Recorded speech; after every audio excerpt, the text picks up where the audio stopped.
ان الحمد للہ والصلاۃ والسلام علی رسول اللہ۔ ام المومنین عائشہ صدیقہ رضی اللہ تعالیٰ عنہ سے کسی نے دریافت کیا کہ رسول اللہ صلی اللہ علیہ وسلم کی گھریلو زندگی کیسی تھی؟ آپ صلی اللہ علیہ وسلم کے گھریلو معمولات کیا تھے؟ عائشہ صدیقہ رضی اللہ تعالیٰ عنہ نے جواب دیا کہ رسول اللہ صلی اللہ علیہ وسلم آدمیوں میں سے ایک آدمی تھے۔ آپ صلی اللہ علیہ وسلم اپنے کپڑوں کی خود دیکھ بھال فرما لیا کرتے، بکری کا دودھ خود اپنے ہاتھوں سے دو لیتے، اپنی ضرورتیں خود پوری کر لیا کرتے، اپنے کپڑوں کو خود ہی پیوند لگا لیا کرتے، اپنے جوتے کی خود ہی مرمت کر لیتے، پانی کے ڈول کو خود ہی ٹانکے لگا لیتے، بوجھ اٹھاتے، جانوروں کو چارہ ڈالتے، کوئی خادم ہوتا تو اس کے ساتھ مل کر اس کے کام میں مدد فرماتے، مثلاً اسے آٹا پسوا دیتے، کوئی بوجھ اٹھوا دیتے،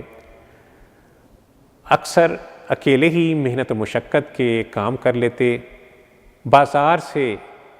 سودا سلف خود ہی لے آتے، کبھی آپ صلی اللہ علیہ وسلم کو بازار جانے سے عار نہ ہوا،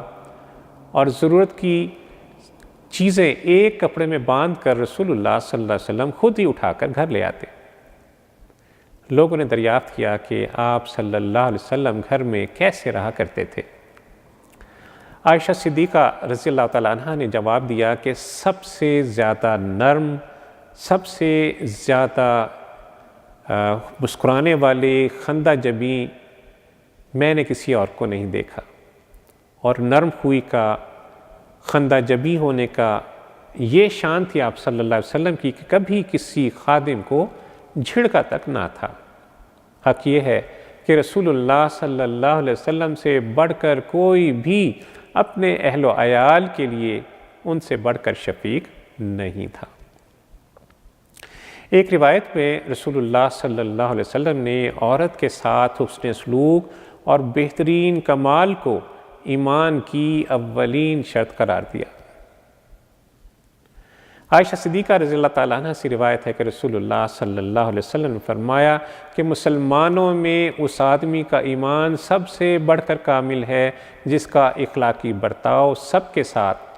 اور اس کے بعد فرمایا خاص طور پر بیوی کے ساتھ لطف و محبت کا۔ ناظرین کرام، کسی بھی انسان کے اخلاق کی سب سے بڑی آزمائش خود اس کا اپنا گھر ہوتا ہے۔ گھر کے لوگوں سے صبح و شام اس کا سابقہ پیش آتا ہے۔ گھر کے ماحول میں انسان اپنا حقیقی مزاج کبھی بھی چھپا نہیں سکتا، اسی لیے رسول اللہ صلی اللہ علیہ وسلم نے ارشاد فرمایا کہ تم میں سب سے بہتر اخلاق اس کے ہیں جو اپنے اہل و عیال کے ساتھ بہترین اخلاق رکھتا ہو۔ آیت القرنی مشہور سعودی اسکالر ہیں، ان کی ایک بات مجھے بہت اچھی لگی، ان کی کتاب پڑھ رہا تھا، وہ میں یہاں کوٹ کروں گا۔ وہ لکھتے ہیں اور بڑی ہی پیاری بات ہے، کہتے ہیں کہ چند راتیں پہلے کی بات ہے کہ میں اپنے بستر پر نیند آ جانے سے پہلے اپنے پہلو میں سوئی اپنی بیوی کے چہرے کو غور سے دیکھ رہا تھا۔ اس کی پیاری سی اور نرم و نازک شکل پر کافی دیر غور کرتا رہا، پھر میں نے اپنے آپ سے کہا کیا مسکین عورت ہوتی ہے، کیا مسکین ہوتی ہے یہ عورت بھی، برسوں اپنے باپ کی شفقت کے سائے تلے اپنے گھر والوں کے ساتھ پلتی ہے، بڑھتی ہے، اور اب کہاں ایک ناواقف شخص کے ساتھ آ کر سوئی پڑی ہے، اور اس ناواقف شخص کے لیے اس نے اپنے گھر بار کو چھوڑا، ماں باپ کو چھوڑا، بہن بھائیوں کو چھوڑا، والدین کا لاڈ پیار اور گھر کا سارا ناز نخرا چھوڑا، اپنے گھر کی آرام سے منہ موڑا، اور ایسے شخص کے پاس آئی پڑی ہے جو بس اسے اچھائی کی تلقین کرتا ہے اور برائی سے منع کرتا ہے۔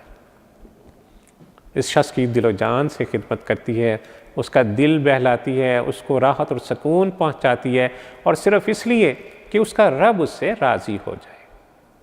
صرف اس لیے کہ اس کے دین کا اس کے لیے یہی حکم ہے۔ سبحان اللہ۔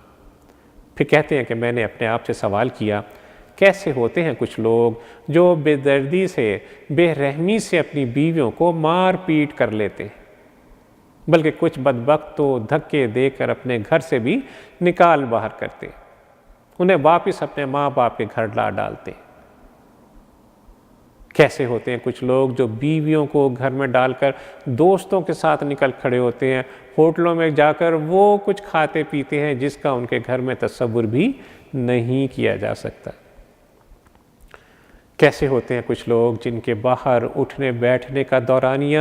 ان کے اپنے بیوی بچوں کے پاس اٹھنے بیٹھنے کے دورانیے سے کہیں زیادہ ہوتا ہے۔ کیسے ہوتے ہیں کچھ لوگ جو اپنے گھر کو اپنی بیوی کے لیے جیل بنا کر رکھ دیتے ہیں، نہ انہیں کبھی باہر اندر لے جاتے ہیں، نہ کبھی ان کے پاس بیٹھ کر ان سے ان کے دل کا حال سنتے ہیں۔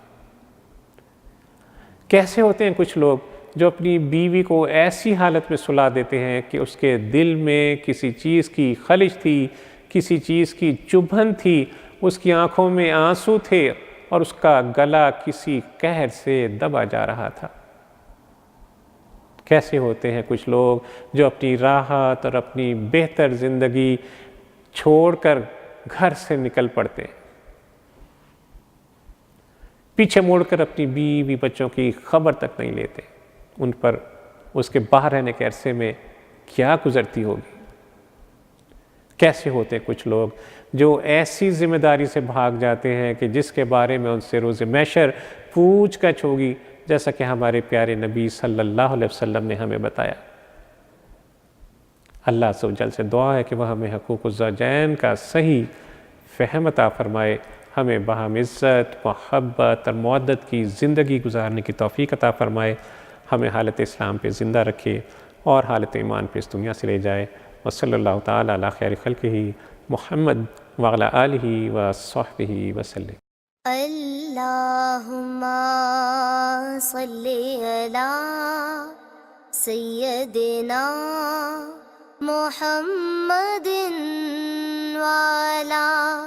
آلہ وصحبہ